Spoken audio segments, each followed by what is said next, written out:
we're back. I've been asked to show some of the area I live in, so here it is.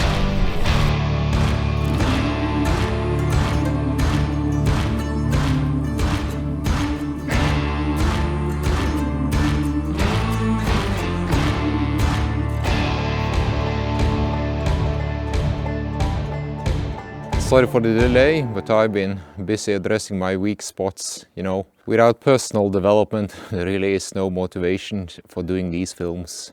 I've also been asked to do more gear reviews. That's not going to happen, but what I can do is describe gear and what properties I value them for. Okay, let's see what the season brings. Thanks for coming along. This episode contains sponsored items.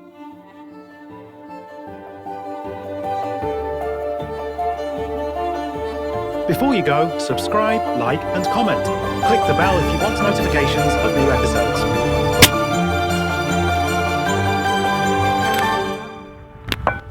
Now let's talk some more gear. Now every hunter knows the value of a good base layer. Blase, kurze, bratwursthose.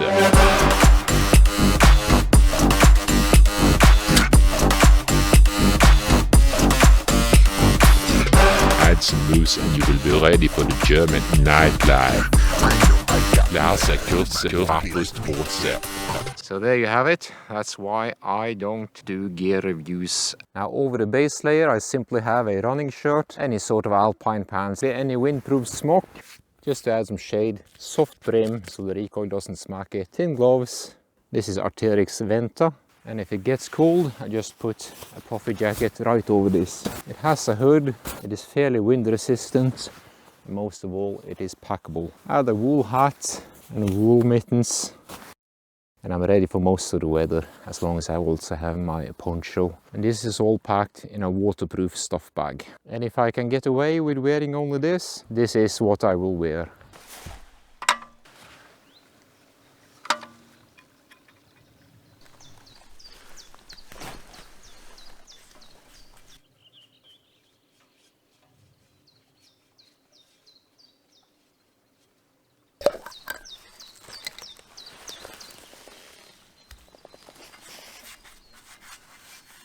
This is the reactive target, and it is the yellow center here which I deem to be relevant for what you want to do as a hunter. So the center here is 15 centimeters and it will give a very visual and audible report when you hit the center. All the white stuff here is just because we want to catch a reasonable amount of the errors so you can actually learn something and understand what we are doing wrong.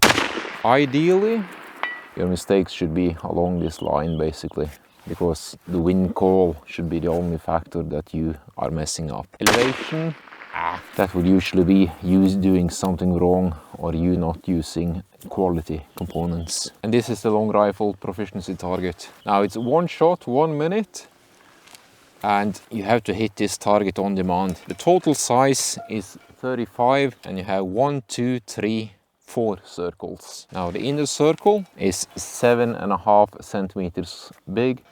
The second circle, 15 centimeters, that's the same size as the yellow target on the reactive target. A solid center hit is what you want to do every time. It will be a good enough hit to hit this plate, and the clue here is to do everything from scratch, hit it on demand under any conditions that prevail on the day you are on the range. It's a very brutal test, quite good.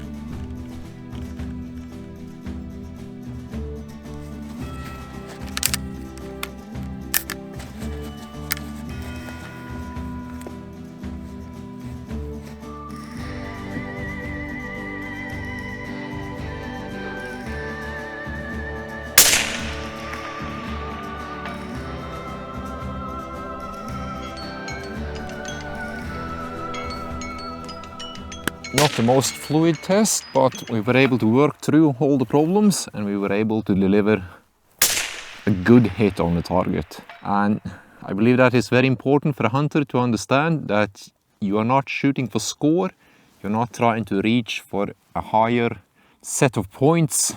You are rather trying to raise the floor and up the performance that way. So the lowest level where you will be steady and deliver on-demand performance. That's what's going to be interesting for you. If it's a perfect hit, who cares? And your job as a hunter is to be steady, whether the animal is very close or at a longer distance. Badass shot. The most important thing is to deliver consistent, good shots that will kill the animal without any unnecessary suffering. So for a couple of years now, I have consistently demonstrated how to achieve these results with pretty basic gear. And just out of spite, I filmed the last 2 seasons with the lightest, most unsuitable quality rifle I could find for the job. It's a single shot Kipplauf and it just performs beautifully as long as you apply ballistic science and fundamental marksmanship and basic techniques. So please focus on the basics. I've spoken at length about the importance of being straight behind the rifle. That means I'm squaring up the chest towards the target, hips and legs follow, and when I look over the rifle, I'm looking right at the target. So when I line up on target and rest, I'm straight on target. When I close my eyes, I open the eyes, and I'm on the same place. That means my position is correct and the rifle will naturally be on the center. And when I grip the rifle, I start by placing the finger. Now be very careful if you haven't done this before and don't practice with ammunition in.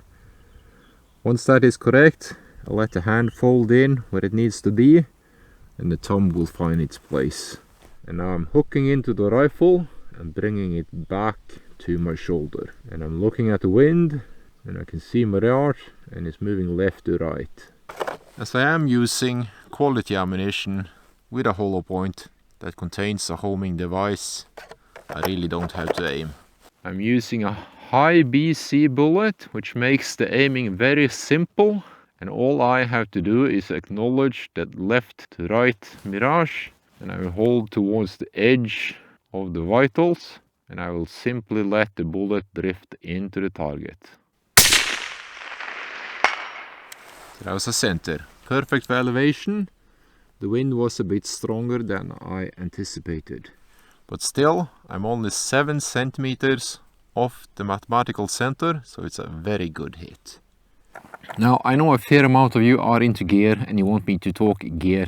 I'm not really going to do that, but rather we will demonstrate what is possible with the properties inherent in the gear I use. So you can look for the same properties and have the same success, because it is basically a science. But of course, if we don't shoot Lapua, Blaser or Kalles, we will never be friends. With smart equipment choices, you will be able to do exactly the same. It is very, very repeatable. Now, I've shown you how easy it is to hit the target when you make the smart equipment choices. Just to illustrate, I'll use the same rifle. Show you what it looks like when I make bad choices. So now I remove a quality ammunition, I remove a competent scope, and I remove the silencer. So I will have more recoil, I will not have the same flight characteristics in the ammunition, not the same consistency, and I will not have a BDC that gives me absolute control over the trajectory. So this is my 6.5 by 57R, loaded with modern bullets, absolutely perfect, just as good as my 6.5 55. I have a quality scope, 8 by 50 fixed power, no BDC, and I have no silencer. I am just as familiar with the trajectory on this barrel.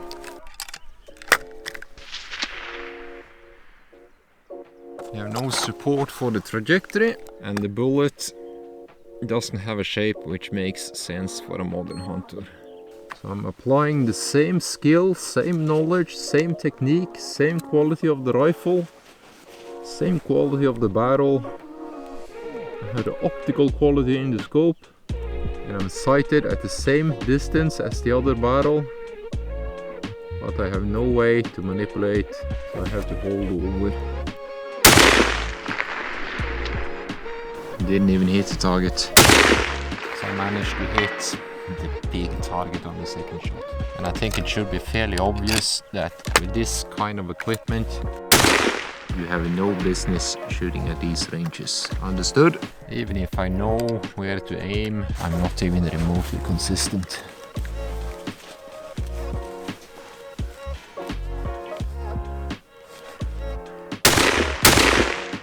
And that was the center.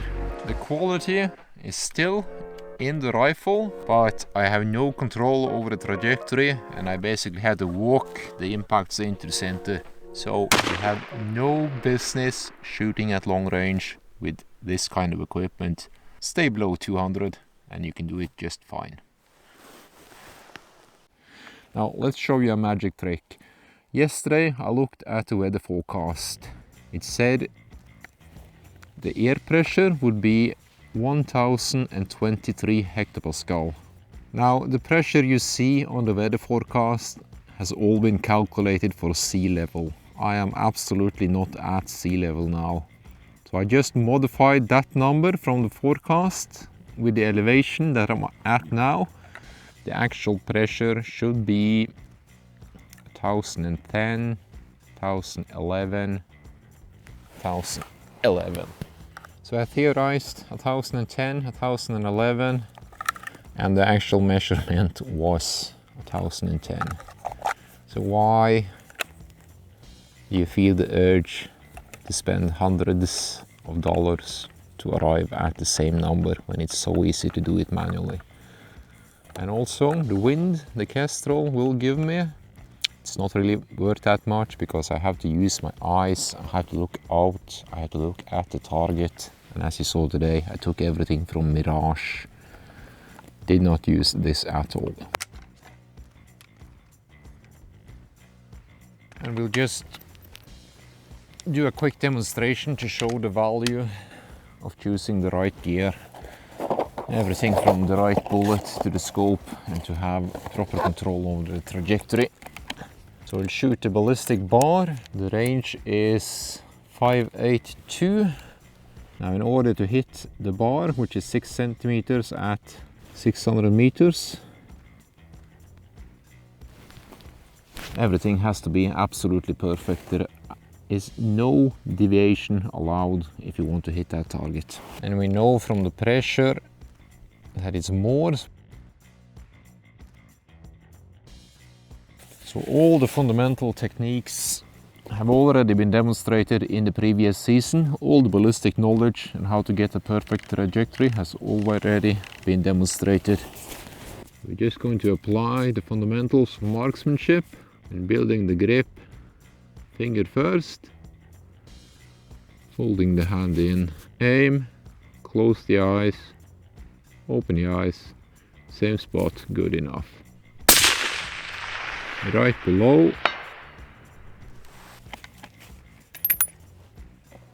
that is picture perfect in terms of fury. Dial one up.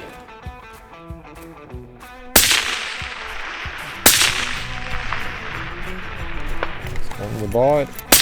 Oops. That's a shooter error.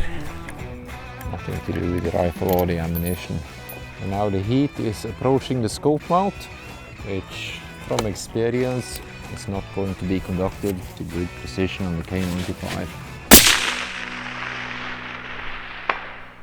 Yeah, predictably off.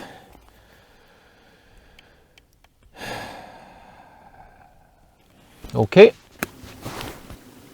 6, 6, and on the bar. And as I'm trying to stress, these results are not unique to me. Use the same techniques, use quality equipment, and you will have the same results. It's science. It is repeatable.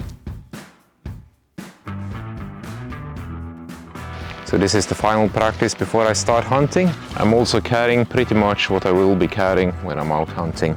As you know, I preach getting straight behind the rifle. What we're going to do today is shoot in awkward positions and just use natural point of aim to the best of our ability, despite not being able to be straight behind the rifle. So this is the classic surprise scenario. You take one step and suddenly you and the target are exposed to each other. Everything is wrong, you're in a bad place. And one of the things I find useful in these situations is acknowledge that you cannot control what the animal does. So just sink slowly out of view, and then I just start working towards a shot. Now, please note that I don't say I'm going to shoot that animal, because I have no idea whether or not I will be able to find a good shooting position here.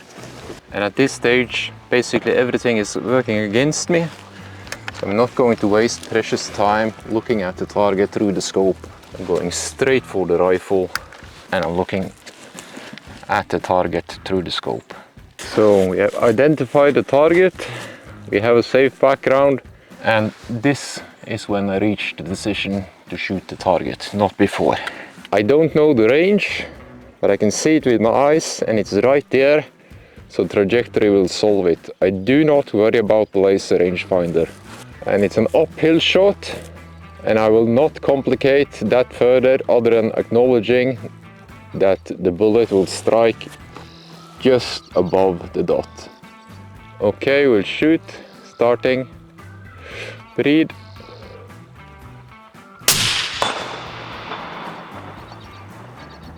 Based on the hit, which was dead center, that should be something like 150-ish meters, not enough to bother the trajectory.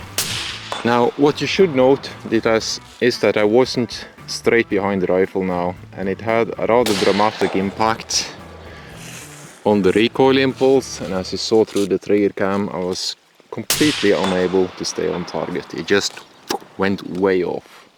But the shot took okay, because I didn't rush anything and I didn't release the shot before the wobble was on center. Please note that I did not make the decision to shoot the target before it was identified. I had made sure I had a safe background and my wobble was acceptable.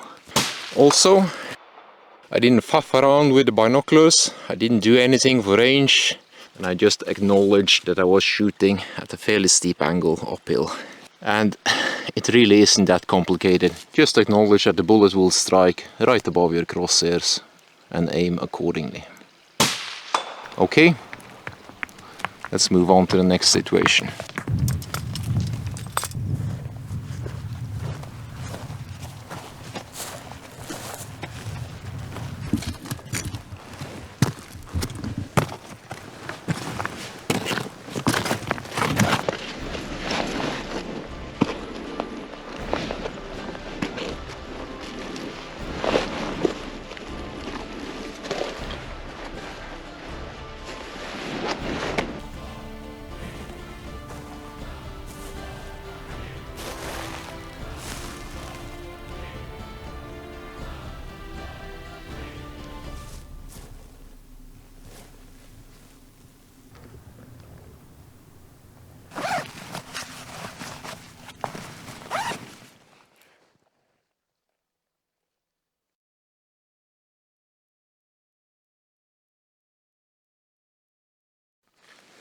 So that's 556, and it's approximately 30 degrees downhill. Now, this isn't a shot I would do hunting, but I wanted to do a difficult and scenic shot and walk you through the ballistics.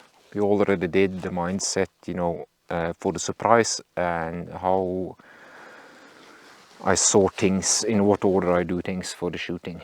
So this here is basically just to demonstrate how you can solve a fairly difficult shot with very simple techniques that we have shown you previously. Okay, so I'm on a very limited bit of real estate here. I actually have to watch my steps so I don't fall down. Okay, let's fire a shot and we'll see what sort of results we are getting. So 565. And I know that we are calibrated for colder weather and higher pressure because we're so high up. So we're just going to dial back to 550.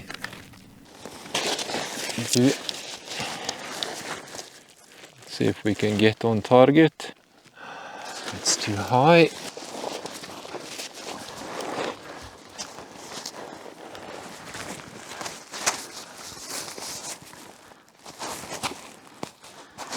Okay, that's me on target, but it's also me almost falling off the...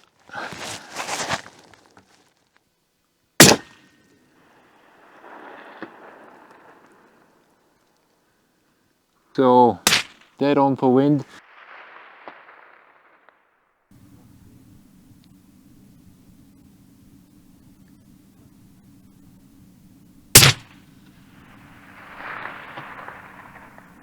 Not seen.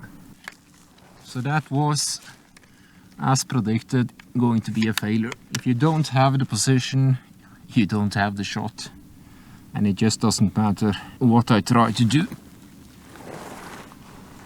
Let's get down.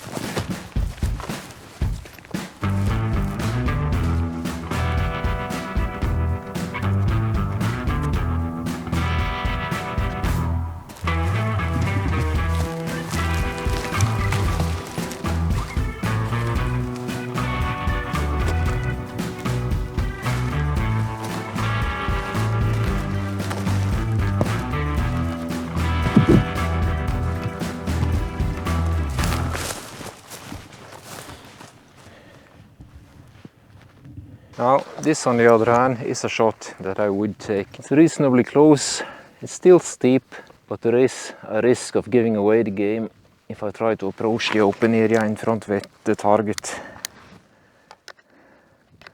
So there's plenty of real estate for me to find my position. So that should leave us with only trajectory and the ballistics and the wind call, and we should be able to score a good hit. The first thing I do is look for the real estate that the bipod needs to go. And the area in front of me here is flat. There's plenty of room for the bipod. So just pick any spot that lines up on the target and get behind the rifle, just as you would on the range. So by default my scope setting is 8. That means I have a good field of view and a reasonable magnification, and it should be easy to find the target. And you check parallax by just twisting back and forth until it is okay. That's fine. I have my target, I have my background, I have my range, I have my position. Almost forgot. Air defenders, silencers don't protect your hearing good enough. They only take the sound below the pain threshold. I've done a wind call. I have wind from the left. It's not very strong, so I'll just hold off a little. Because of the angle, I'll just acknowledge that the bullet will strike above my crosshair. Checking natural point of aim. Closing eyes, opening eyes, and I'm on the same spot. Perfect elevation. Slight underestimation on the wind. So the first shot, I underestimated the wind and missed by perhaps 3 centimeters. But that is the way of things. I'm lying prone, fairly sheltered, and the moment I sit up like this, I can feel the wind much stronger up here. Now the bullet is flying significantly above the ground, and it's not going to be as sheltered as it would be as I was down on the ground here. But that's a gradient wind. It's a typical beginner's error. And even if I had used my eyes and not been so distracted by cameras and loading the rifles and forgetting to do this and do that, I probably would have seen it and held harder than I did on the first shot. Never underestimate the importance of keeping your head on the job and not on the distractions. I think today was a good demonstration of that. I haven't loaded the rifle. Anyway, elevation was good, underestimated wind. Both shots would have killed. So that's the 300 shot. Appears that we have one 600 here and another one up here. And of course that's pretty useless. Also, as I've said in previous season, the basic techniques I show you are not meant for those really long shots in awkward positions. Now it is quite essential that you understand that you must have basic marksmanship. Without that you cannot magic in the bullet on the target. If you do your homework, you have your position and you have the mindset, meaning never rush the shot, you're going to be very steady. The shooting I've done today isn't really in the tutorials, the teachings you can find in the previous seasons. This is more a reality check, and I more or less use these shootings to find my weak spots. My backpack is a tad heavy, especially when I'm carrying the steel, so I might want to lighten that before I start the chamois hunting. I shoot good because I focus on the basic techniques, but I also make mistakes when I'm distracted and don't follow the rules. Never underestimate the importance of keeping your head on the job and not on the distractions. Okay, just wish you good luck with your season. I'll be off in a few weeks and it looks like this year will be chamois, Austria, Croatia and maybe even Slovenia. We'll see. I suspect I run out of money and time. Subscribe to the THLR channel by clicking the left logo icon, so you'll be shooting straighter than a drunk skunk before the sun shines over northern Norway.